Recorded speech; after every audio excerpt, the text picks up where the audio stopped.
देखिए आज की क्लास हम लोग को सीखना है एक्रूड इनकम के बारे में। कभी मैंने इसके बारे में आपको बताया था। एक्रूड इनकम क्या है?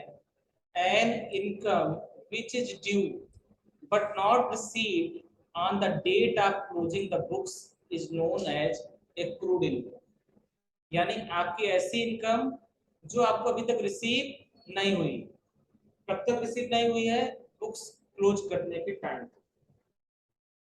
ठीक, नोन एज एक्रूड इनकम। ऐसी इनकम को एक्रूड इनकम के नाम से जाना जाता है। ऐसी इनकम जो जनरेट तो हो गई है बट आपको रिसीव नहीं हुई है बुक्स क्लोज करने तक, वो इनकम आपकी एक्रूड इनकम के नाम से जानी जाती है। Accrued income is income which has been earn but not yet receive. जो अर्न हो चुकी लेकिन रिसीव नहीं हुई वो एक्रूड इनकम है। Income must be recorded in accounting period in which it is earn. Income को हमें हमें उसी पीरियड में रिकॉर्ड करना चाहिए, उसी अकाउंटिंग पीरियड में जिसमें हम उसको अर्न कर रहे हैं। भले उसको हम रिसीव बाद में करें, तो देखिए रिकॉर्डिंग उसी अकाउंटिंग पीरियड में करनी चाहिए, उसी मंथ में करनी चाहिए, उसी क्वार्टर में करनी चाहिए, उसी ईयर में करनी चाहिए जिसमें वो एक्चुअल में अर्न हुई। Therefore, accrued income must be recognized in the accounting period in which it arises rather than in the subsequent period in which will be received. ठीक, इसकी हिंदी डिफिनेशन भी दे रखा है आपको नोट्स में। किसी कंपनी की ऐसी इनकम जो जनरेट तो हो गई है लेकिन फाइनेंशियल ईयर समाप्त होने तक रिसीव ना हो पाई हो, ऐसी इनकम को एक्रूड इनकम के नाम से जानते हैं। अकाउंटिंग के एक्रूअल प्रिंसिपल कॉन्सेप्ट के अनुसार इनकम और एक्सपेंस को उसी फाइनेंशियल ईयर में रिकॉर्ड करना चाहिए जिस फाइनेंशियल ईयर में इनकम एक्चुअली अर्न किया। ठीक, या एक्सपेंस इनकर्ड हुआ उस फाइनेंशियल में रिकॉर्ड नहीं करना चाहिए जब इनकम रिसीव हो या एक्सपेंस का पेमेंट किया है। जब अर्न हुआ तब आप रिकॉर्ड कर लीजिए, भले एक्चुअल रिसीव आपको बाद में। ठीक उसी तरीके से जब आपने एक्सपेंस किया उसी टाइम पे आप उसको रिकॉर्ड कर लीजिए, भले उसका पेमेंट आप डिले करें बाद में करें, उससे कोई फर्क नहीं पड़ता। इससे जो है हम लोग इनकम रिसीवेबल के नाम से भी जानते हैं, income accrued but not due के नाम से जानते हैं, आउटस्टैंडिंग इनकम के नाम से जानते हैं, income earn but not receive के नाम से भी जाना जाता है। ठीक है, तो ये हमारे इनकम के, मैंने इनकम का डेफिनेशन आपको बता दिया एक्रूड इनकम के बारे में। अब यहाँ पर एक एग्जांपल दिया गया है, उस एग्जांपल से इसको समझते हैं। ठीक है, इस एग्जांपल से हम इसको समझते हैं। सबसे पहले दे रखा है इंटरेस्ट ऑन इन्वेस्टमेंट। इन्वेस्टमेंट में होने वाला इंटरेस्ट, इन्वेस्टमेंट में मिलने वाला interest. Earn but not receive, earn तो हो जा रहा है लेकिन रिसीव आपको नहीं हुआ, क्योंकि rent earn but not collected, commission due to be receive. ये सारे इसके एग्जांपल दे रखे हैं। इसकी एंट्री कैसे करेंगे? इसकी एंट्री करने का एक ही तरीका है, entry for creating annual entry for creating accrued income account. जब आपको क्रिएट करना होगा तब कैसे करेंगे?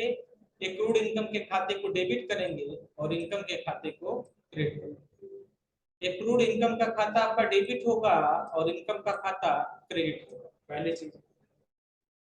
और जब रिसीव होगा तब कैश और बैंक के अकाउंट को डेबिट करेंगे और एक्रूड इनकम के खाते को क्रेडिट। इसकी एंट्री है। जब अर्न होगा उस समय ऐसी एंट्री हम लोग करेंगे, और जब एक्चुअल में रिसीव होगा तब उसकी एंट्री इस तरीके से हम करेंगे। आई बात सुनने? जब अर्न होगा तो एक अलग एंट्री और रिसीव होगा तो एक अलग एंट्री। ठीक है, अब एक एग्जांपल के माध्यम से समझिए, एग्जांपल से आपको ज्यादा बेहतर समझ में आएगा। देखिए एग्जांपल क्या कहा जा रहा है। एग्जांपल है एज ऑन 1 अप्रैल 2021, 1 अप्रैल 2021 को कंपनी डिपॉजिटेड, कंपनी ने जमा किया 1 लाख रुपए in bank as fix deposit, FD के रूप with interest rate 10% per year. On the 30 अप्रैल 2021, 30 अप्रैल 2021 को company will earn 1 month interest 833। 833 कहाँ से आया? ये कैलकुलेशन का इसका तरीका दे रखा है। This will be recorded as income in April 21, even if the total interest will be received only after completion of tenure of the 1 year. ठीक, आपको अप्रैल महीने के लास्ट में 833 रुपए का इनकम अर्न हो रहा है, लेकिन एक्चुअल में इंटरेस्ट तब रिसीव होगा जब ये साल आपका पूरा होगा, क्योंकि बैंक या कोई फाइनेंशियल इंस्टीट्यूशन है वो आपको पूरा इंटरेस्ट तब पे करते हैं जब उनका साल पूरा होगा। लेकिन समस्या ये है कि अगर साल पूरा होने के मतलब मार्च के अंत में हम पूरे साल का इंटरेस्ट एक साथ रिसीव दिखा दें तो मार्च का मेरा प्रॉफिट बढ़ जाएगा बाकी सब महीनों की अपेक्षा। हमें क्या करना है, जितना पूरे साल भर का प्रॉफिट मिल रहा है उस पूरे साल के प्रॉफिट को इक्वल इक्वल पार्ट में 833 रुपए हर महीने के हिसाब से हर महीने में उसको रिकॉर्ड करना होगा। चलिए इसकी एंट्री अब हम आपको सिस्टम में करके दिखा दे रहे हैं। इसके लिए सबसे पहले आपको क्या करना पड़ेगा, एक खाता बनाना पड़ेगा एक्रूड इंटरेस्ट अकाउंट के नाम से, और इसका ग्रुप हो जाएगा इंटरेस्ट रिसीवर के नाम से आप बनाइए, या तो एक्रूड इंटरेस्ट के नाम से बनाइए या फिर आप बनाइए इंटरेस्ट रिसीवर के नाम से, और इसका जो ग्रुप हो जाएगा वो ग्रुप हो जाएगा करेंट एसेट्स। इसका ग्रुप हो जाएगा करेंट एसेट्स। क्या होगा, एक्रूड इंटरेस्ट के नाम से बनाइए या इंटरेस्ट रिसेबल के नाम से बनाइए, ग्रुप आपको रखना है करंट एसेट्स। तो आप हम लोग एक काम कर सकते हैं, हम लेजर नेम में ये दे देंगे और उसका अलियास नेम में हम ये लिख देंगे। ये लेजर नेम हो जाएगा, अलियास नेम हो जाएगा, दोनों ऑब्जेक्टिव हमारा पूरा हो जाएगा। चलिए इसके लिए हमको क्या करना पड़ेगा, सबसे पहले चलना पड़ेगा कंपनी ओपन करने के लिए। ये टैली का आइकन है, हमने इस पर डबल क्लिक किया, इस तरह टैली की बुक्स ओपन हो रही है। इसका रियल टाइम एनिमेशन देखिएगा तो आपको लगेगा ऐसी किताब कोई खोली जा रही है। ठीक, तो ये बुक्स हम अपनी ओपन कर रहे हैं।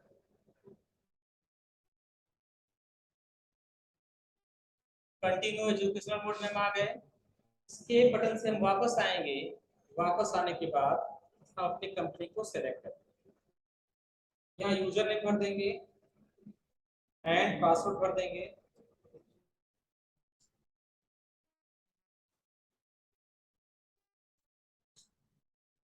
ओपन हो गया, यूजर नेम पासवर्ड आपने भर दिया, आपकी कंपनी ओपन हो गई। अब आपको क्या करना है वो चीज समझिए। सबसे पहले क्रिएट पे जाना है, लेजर पर जाना है और आपको लेजर एक क्रिएट करना है। लेजर आपको बनाना है एक्रूड इंटरेस्ट अकाउंट। आप क्या करेंगे, एक खाता बनाएंगे एक्रूड इंटरेस्ट अकाउंट के नाम से। क्रिएट करिए, इसका अलियास नेम आप यहाँ पे इंटरेस्ट रिसीवेबल के नाम से बना सकते हैं। अलियास नेम हमने पेस्ट कर दिया। चूंकि ये दोनों हमारे कंपनी के इनकम होंगे इसलिए इसको हम रखेंगे इनडायरेक्ट इनकम के भीतर। ठीक है, देखिए क्या दे रखा है, हाँ सही करो, करंट एसेट्स हो जाएगा, चूंकि एक्रूड है इसलिए इसको करंट में रखना पड़ेगा। ठीक, आप इसको रख लीजिए करंट एसेट्स के। कंट्रोल ए के साथ सेव कर लिया, एक खाता बन के तैयार। दूसरा आपको बनाना है interest receive in fix deposit. Interest receive on fix deposit यानी फिक्स डिपॉजिट पर मिलने वाला इंटरेस्ट। इसका मतलब क्या हुआ, एफडी पर मिलने वाला इंटरेस्ट। ठीक, इसको हम रखेंगे इनडायरेक्ट इनकम के रूप।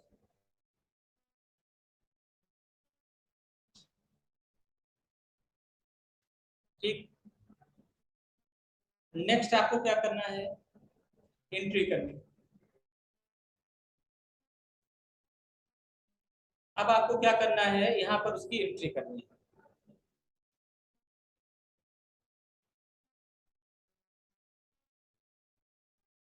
तो आपको सबसे पहले क्या करना पड़ेगा, अप्रैल महीने के इंटरेस्ट की एंट्री करनी पड़ेगी। ठीक है, अप्रैल महीने के इंटरेस्ट की एंट्री करनी पड़ेगी। चलिए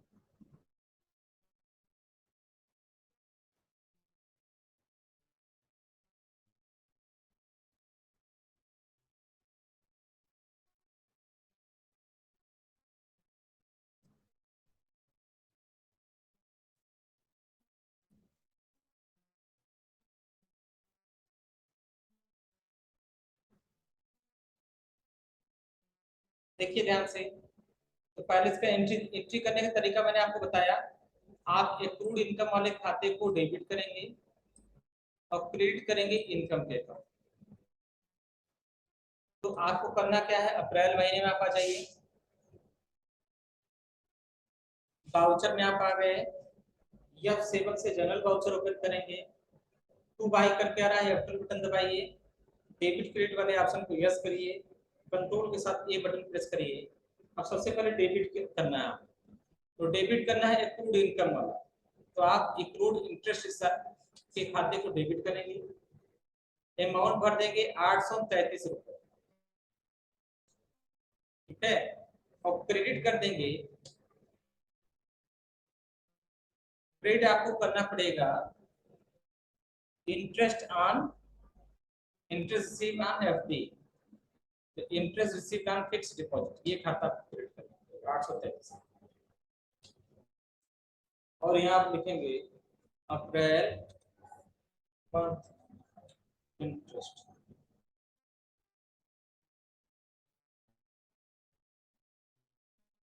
अप्रैल के महीने का इंटरेस्ट, ये हो गया आपका अप्रैल महीने, ठीक। अब मई का आपको एंट्री करना है, फिर आप डेट चेंज कर देंगे अप टू से 1 मई का डेट करिए, फिर वही सेम काम आपको करना है, इंटरेस्ट रिसीवेबल ले लीजिए, अप्रूव्ड इंटरेस्ट, ठीक। यहाँ भर देंगे 833 रुपए, interest received on fixed deposit, और यहाँ लिख देंगे मई मंथ इंटरेस्ट।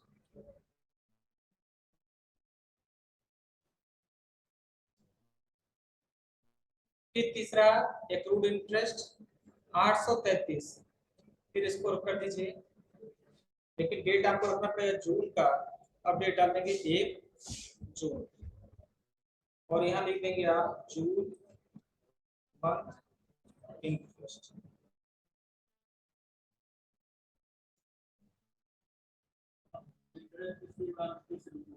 हाँ,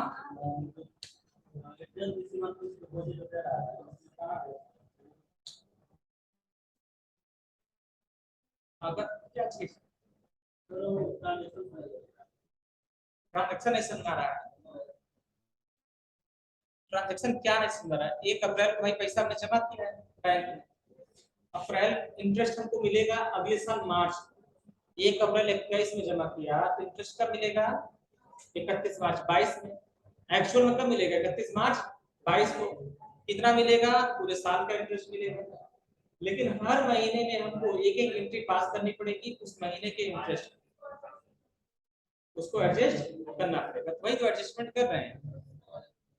अब यहाँ नोट्स में देखिए ये चीज मिसिंग है, इसे आप चाहें तो लिख सकते हैं सॉल्यूशन में, आपको जाना पड़ेगा गेटवे ऑफ टैली पे, gateway of tally, gateway of tally पे जाने के बाद जर्नल वाउचर,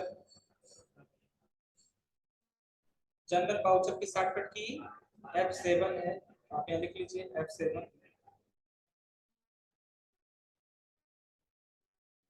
ठीक है। यहाँ एक हेडिंग डाल दीजिए, adjustment of April month interest, अप्रैल महीने का इंटरेस्ट। गेट ऑफ टैली पर आ जाएंगे, जनरल वाउचर में आ जाएंगे, जनरल वाउचर में आने के बाद बस यहाँ पे एक स्क्रीनशॉट लगा दीजिए अप्रैल वाला, स्क्रीनशॉट देखने के लिए स्केप्स वापस आ जाइए, डिस्प्ले डे बुक में आ जाइए, और डे अप टू से डेट चेंज कर दीजिए 1/4 का, तो ये 1/4 का आपको दिखाई देगा, ये अप्रैल महीने का इंटरेस्ट हो गया, इसको हमने रख दिया है स्क्रीनशॉट।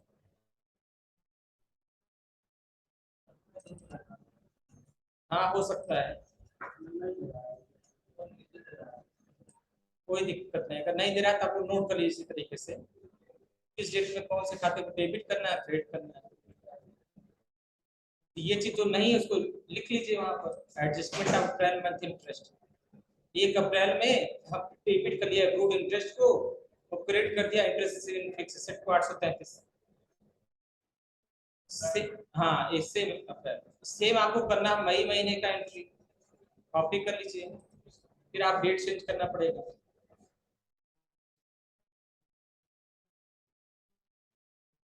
यहाँ आपको डेट सेट करना पड़ेगा। डेट सेट करने की शॉर्टकट की F2, F2 से डेट सेट कर लेंगे। क्या डेट रखेंगे? 1 अप्रैल 1/4/2022। ये अप्रैल का इंटरेस्ट होगा। क्वेश्चन में भी 21 को 22 बना लीजिए, अच्छा रहेगा आपके लिए। अप्रैल का इंटरेस्ट इस तरह से आप एडजस्ट करेंगे, सेम ऐसे आपको मई का करना है, आप बस यहीं पर आप कर दीजिए।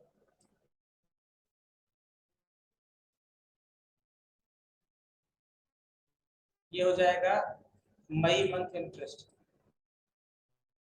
मई की डेट डाल दीजिए 1 मई का। एंट्री सेम रहेगी, एंट्री के लिए हम डेबिट में वापस आ जा रहे हैं। ये हम मई का एंट्री ओपन कर ले रहे हैं और इसको स्क्रीनशॉट इसका भी ले लेते हैं, यहाँ पे पेस्ट कर दे रहे हैं मई वाला, इसको भी क्रॉप कर दे रहे हैं। अप्रैल मई 2 महीने की एंट्री करके दिखा दिया, पूरे ऐसे साल आपको करना है। हो गया? ये अप्रैल मई वाला नोट कर लीजिए, आपको सेम पैटर्न पे होगा सारा।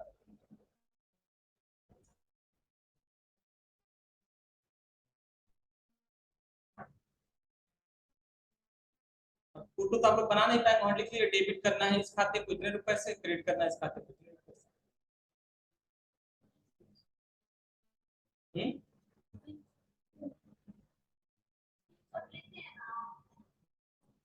विंडो के साथ प्रिंट स्क्रीन, स्क्रीन शॉट की शॉर्टकट की पूछ रहे हैं, विंडो के साथ प्रिंट स्क्रीन। या वो तुम सो पा रहे हो, नींद नहीं पूरी हुई है? व्यवस्था करें बिस्तर बिस्तर का कहीं, आराम करो, थोड़ी थक गए हो। हाँ हाँ, तो अपसेंट रहोगे बीच में, कितना दिन बाद आया पढ़ना? हाँ?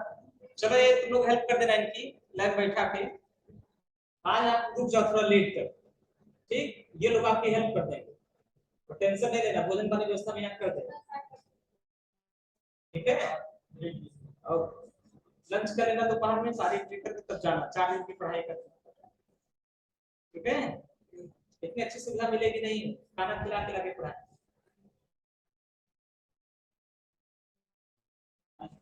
हाँ हाँ, और कैसी पढ़ाई बताओ? अब डंडा से मार के पढ़ाने वाला समय तो है। हाँ हाँ, ठीक इसी तरीके से होशियार तो हो गए तुम लोग, ठीक इसी तरीके से लिख लीजिए आप लोग भी, हम भी लिखते रहेंगे। लिख लीजिए, क्या 2 एंट्री आपने लिख लिया अप्रैल और मई का।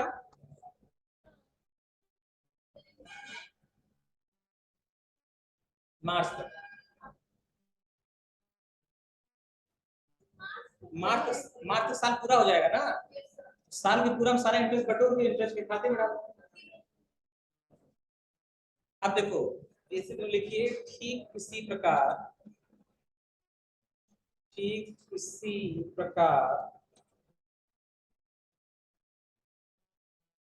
जून कामा जुलाई कामा अगस्त सितंबर अक्टूबर नवंबर दिसंबर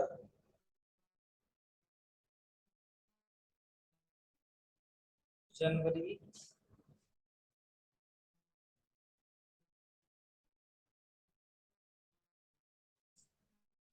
फरवरी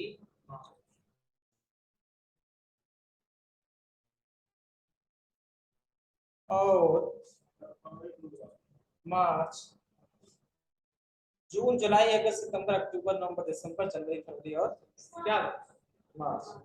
सही तो याद तो है अभी तक, मार्च तक का इंटरेस्ट की एंट्री पोस्ट करेंगे। केवल डेट आपको बदलते हुए चले जाना है, बाकी एंट्री सेम है। उतने ही अमाउंट से डेबिट होगा, उतने ही अमाउंट से क्रेडिट होगा। बाकी चीज नोट्स में आपको दे रखा है। ठीक, फिर आगे इसके देखो दे रखा है एंट्री के बाद यह इंटरेस्ट बैलेंस शीट में करंट एसेट्स में निम्नलिखित प्रकार से शो होगा। जब सारी एंट्री कर देंगे ना तो ये सारा बैलेंस तुमको एक साथ यहाँ दिखाई देगा करंट एसेट्स के भीतर। ठीक है, जैसे अप्रैल का एंट्री करेंगे तो अप्रैल का करंट एसेट्स में दिखाएगा, देखो 833 एक्रूड इंटरेस्ट दिख रहा है। मई का करेंगे मई में दिखाएगा, जून का करेंगे जून दिखाएगा, सब इस तरह दिखाता चला जाएगा। तो जब सारी एंट्री कर लेंगे तो पूरे साल का बैलेंस आपको एक साथ दिखाना पड़ेगा। अब आपके एक्रूड इंटरेस्ट के खाते में 9,996 रुपए इकट्ठा हो जाएगा ना, हर महीने 833 इकट्ठा होते होते होते होते हो जाएगा। तो चूंकि इसको हमें पूरा करके दिखाना पड़ेगा, तो आई थिंक मैंने अप्रैल मई जून कर दिया, पहले लिख लीजिए, यहाँ इतना लिख लीजिए आप लोग, यहाँ से लेके यहाँ तक, बाकी नोट्स में आपको दे रखा है, वही बीच की चीज मिसिंग हो गई थी। हाँ लिख लिए। अब आपको करना क्या है, पूरे 12 महीने की पहले एंट्री करनी पड़ेगी, तब आगे की एंट्री सही हो पाए। तो मैंने कहाँ तक किया था, जून तक का शायद किया था ना। इसके वापस आ जाते हैं, देखते हैं कहाँ तक हुआ था, जून तक। चलिए जुलाई की एंट्री करते हैं। तो हम आ गए डे बुक में, बाउचर में 1 जुलाई का डेट लिखते हैं, फिर डेबिट करेंगे एक्रूड इंटरेस्ट को 833 रुपए से, क्रेडिट करेंगे interest receive on fix asset. ठीक, हाँ वो फिक्स डिपॉजिट। जुलाई हो गया, फिर F2 से अगस्त, अगस्त का सेम यही काम करेंगे 833। फिर सितंबर,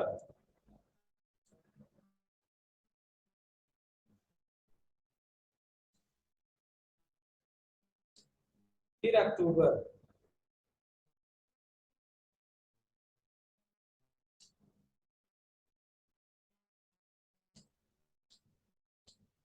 फिर नवंबर,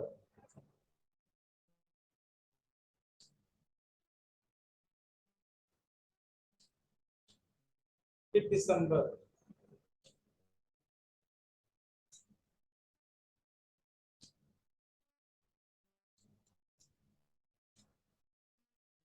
फिर जनवरी,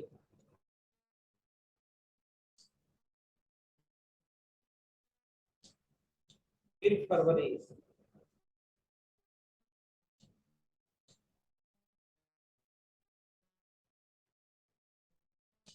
फिर मार्च। अब देखिए मार्च जब एंट्री करेंगे तो आपके एक्रूड इंटरेस्ट वाले खाते में 9,996 रुपए हो जाए, 9,996 रुपए इकट्ठा हो जाएगा ना। अब इसको हम करेंगे कंट्रोल के साथ, ये बटन दबा के सेव। अब ये सारा पैसा एक जगह इकट्ठा होता चला गया। अब आपको करना क्या है, नेक्स्ट देखिए। अब एक्रूड इंटरेस्ट को आप क्रेडिट करेंगे, क्योंकि ये जो इंटरेस्ट आपको मिलेगा ना, वो इंटरेस्ट कहाँ मिलेगा आपको, बैंक खाते में। बैंक वाले क्या करेंगे, साल के अंत में आपके खाते में इतना रुपए क्रेडिट कर देंगे, भेज देंगे, लीजिए आपका साल भर का इंटरेस्ट होगा। अब आपको क्या करना है, जब आपको इंटरेस्ट रिसीव हो जाएगा तो आपको इसकी क्रेडिट करनी पड़ेगी। देखिए क्या इसमें दे रखा है, नोट्स में देखिए क्या दे रखा है। इस तरह हर महीने के अंत में एक्रूड इंटरेस्ट रिसीव होने की एंट्री पास करनी होगी, और जब रियल में इंटरेस्ट प्राप्त होगा तब इस तरह से एंट्री पास होगी। सपोज 1 मार्च 2020 को एफडी का 1 साल पूरा होने पर पूरे साल का इंटरेस्ट 9,996 रुपए हमें एसबीआई के करंट अकाउंट में प्राप्त होता है। इसकी एंट्री निम्नलिखित प्रकार से करेंगे।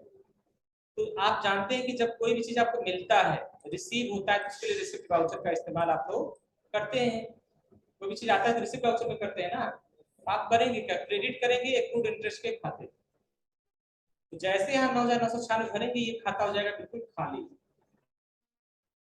और वो सारा पैसा कहाँ पर एडजस्ट हो जाएगा, एसबीआई के करंट अकाउंट। ये एंट्री करेंगे साल के अंत में। तो चलिए इसकी भी एंट्री हम लोग कर देते हैं। एक इसके से हम वापस आ जाते हैं। वापस आने के बाद हम आ जाते हैं बाउचर में, और बाउचर में इस्तेमाल करेंगे रिसिप्ट बाउचर, जिसकी शॉर्टकट की है F6। ये सारा पैसा जो है, अब यहाँ F12 बटन दबाएंगे, क्रेडिट डेबिट वाले ऑप्शन को यस करेंगे, साथ ही साथ यहाँ पर एक चेंज मोड में जाएंगे और डबल एंट्री मोड को सेलेक्ट करें। क्रेडिट इनकम के खाते को क्रेडिट करते हैं, ऐसा आप लोगों ने पढ़ा हो नियम में। नॉमिनल अकाउंट का रूल यही कहता है ना, आय और लाभ वाले खाते को क्रेडिट करिए। इंटरेस्ट रिसीव अकाउंट को आइए, यहाँ क्या दे रखा है, 9,996 रुपए, 9,996 भर दिया। जैसे आप यहाँ इंटर करेंगे बैलेंस हो जाएगा गायब, यानी सारा इंटरेस्ट आप ट्रांसफर करना है किसमें, अपने बैंक खाते में। यहाँ सेलेक्ट कर लेंगे एसबीआई करंट अकाउंट, नहीं है तो आप क्रिएट कर लीजिए एसबीआई करंट अकाउंट।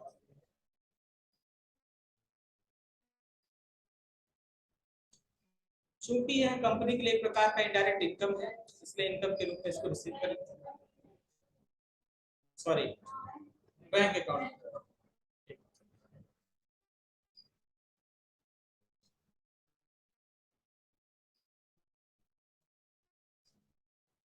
हो गया। इंस्ट्रूमेंट नंबर वगैरह अगर आप कुछ है तो ठीक है। इससे पहले बैंक करता क्या था, चेक काट के देता था उस आदमी को, लेकिन अब बैंक क्या करता है, उस चेक की एंट्री पोस्ट करता है उसी के खाते में। तो जब आपके खाते में कोई पैसा नेफ्ट के माध्यम से आता है तो उसको बोलते हैं ई फंड ट्रांसफर। तो ईएफटी के नाम से बोलते हैं, इलेक्ट्रॉनिक फंड ट्रांसफर, ईएफटी। तो यहाँ पर ईएफटी जब होता है कोई भी आपका, उसका यूटीआर नंबर जनरेट होता है, तो वो यूटीआर नंबर आप इंस्ट्रूमेंट नंबर में आप यहाँ पे टाइप करेंगे और उस यूटीआर नंबर को आप यहाँ पे सेव करेंगे। तो यहाँ एक नई चीज आ गई यूटीआर। बताओ Nikki, what is the full form of UTR?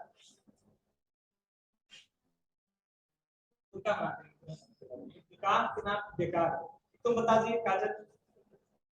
ये सब छोटी छोटी चीजें जो आपको पता होनी चाहिए, सच में बिना काम के हो रहा है। बताओ कोई यूटीआर मतलब, यूनिक ट्रांसफर रेफरेंस नंबर, इसको बोलते हैं UTR, unique transfer reference number, UTR. घोड़ा घोड़ा मत करो, तो यूटीआर नंबर मतलब reference number, UTR unique transfer reference.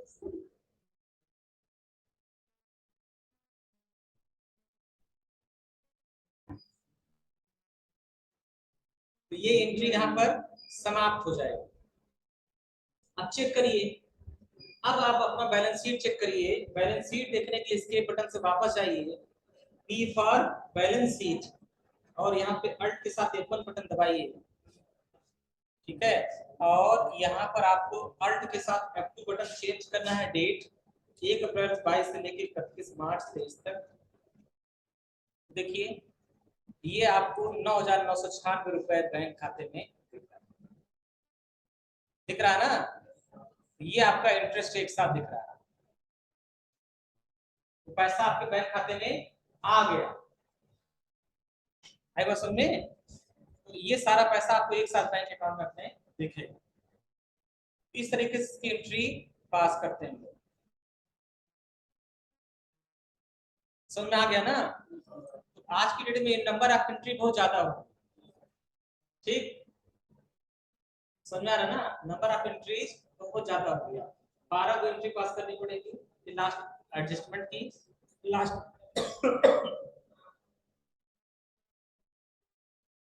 Last में सारा पैसा बैंक खाते में आता हो जाएगा। इसमें किसी को कोई दिक्कत हो, शंका हो, समस्या हो तो पूछ लीजिए। आइए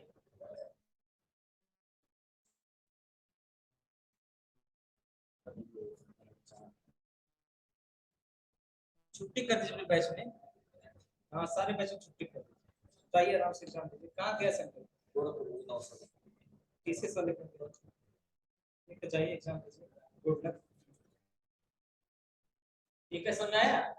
यहाँ तक क्लियर हो गया ना? तो यहाँ तक आपको इस तरीके से एंट्री करनी होगी। अब कल घर से आप लोग पढ़ के आइएगा ट्रांसफर एंट्रीज वाला, एक खाते का पैसा निकाल दूसरे खाते में पैसे ट्रांसफर। ठीक है, समझ आया ना? यहाँ पढ़ने के बाद गलती से तुम लोग कहीं बैंक में लग जाओ, तुम्हें बहुत हेल्प मिलेगा। ऐसा काम बैंक में बहुत ज्यादा करता है। तुमको कौन दिक्कत ऊपर है बस रिजल्ट मंगवा लो व्हाट्सएप पे। हमारा अंगूठा लगेगा क्या तब? अरे तो आना तो है, हम पढ़ लेना, फिर यहीं से तो बस बैठा देंगे, सीधे बस्ती पहुंचे।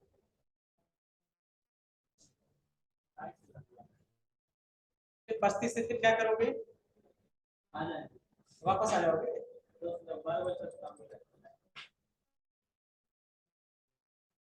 चलिए, तो फिर आज की क्लास अब यहीं पे हम समाप्त कर देते हैं। आज की क्लास अटेंड करने के लिए बहुत बहुत धन्यवाद। Take care, bye.